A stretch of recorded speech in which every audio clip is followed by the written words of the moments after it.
What'd you just see in the difference? Seemed like last 4 minutes of the first half, first 5 minutes of the second half, team went on a dominant run. Just kind of what do you recall from that sequence? Yeah, I think you just start with defensive rebounding because we were kind of leaking out a little bit. We were only sending a couple guys to the glass, and they were getting easy tip into the rim. That's how they were scoring mostly. So we put an emphasis on that, and that's when we just turned it up. Defensive end, we got easy looks in transition, so we were able to put them away there. I think that's when the kind of gained our momentum and ended the game. Was that kind of Fran's message when he called that timeout? Was just you guys got to rebound? Yeah, because we weren't happy with ourselves with how we were rebounding.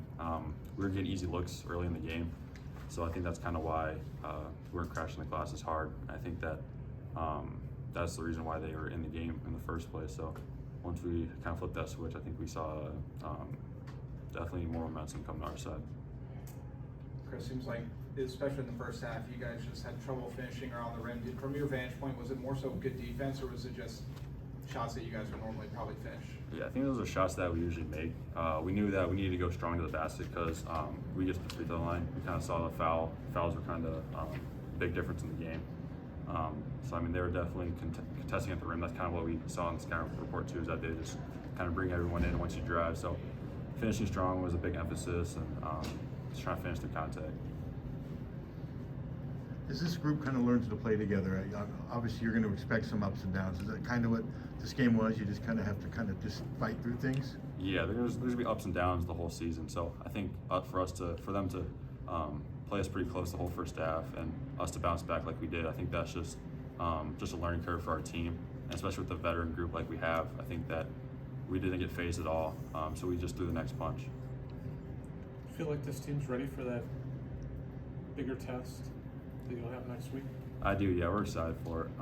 Excited to feel like we made a lot of strides in the last two games in our exhibition. So I think that we're ready for definitely more competition and a really good team.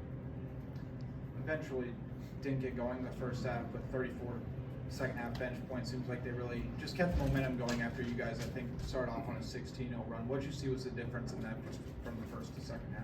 Yeah, I think it was just confidence for them. We knew how well our bench could play, and because we're going to need them during the season. So I'm just giving them confidence in the second half, and you kind of saw that happen. You saw Josh Dix got his first bucket of the year. Josh played well. Josh Ogunlele. So we had guys who were playing with a lot of confidence. I think that's just the message we sent at halftime. 25-4 assists to turnover. That's got to make the head coach pretty happy, I would think. Yeah, that's just a great representation of our team. Just a lot of unselfish guys who make the extra pass, and that's how you're going to beat teams, with the extra pass, not holding the ball for very long. So that's just a credit to our team and how unselfish we are. Kris, we talk about the next kind of upcoming slate that you guys have is pretty impressive. You were more, I don't want to say a backseat guy last year, but now that you're one of the more focal leaders on this team, I mean, how are you ready to kind of embrace that as the competition ramps up? I am, yeah. I think I'm a guy that enjoys competition, so I think I'm looking forward to it. There's a lot you can get out of these types of games, but I think we're ready, and myself, I'm ready to step up in competition, just having to adapt to different teams and how they play. All right, thanks, Kris. Thank you, guys.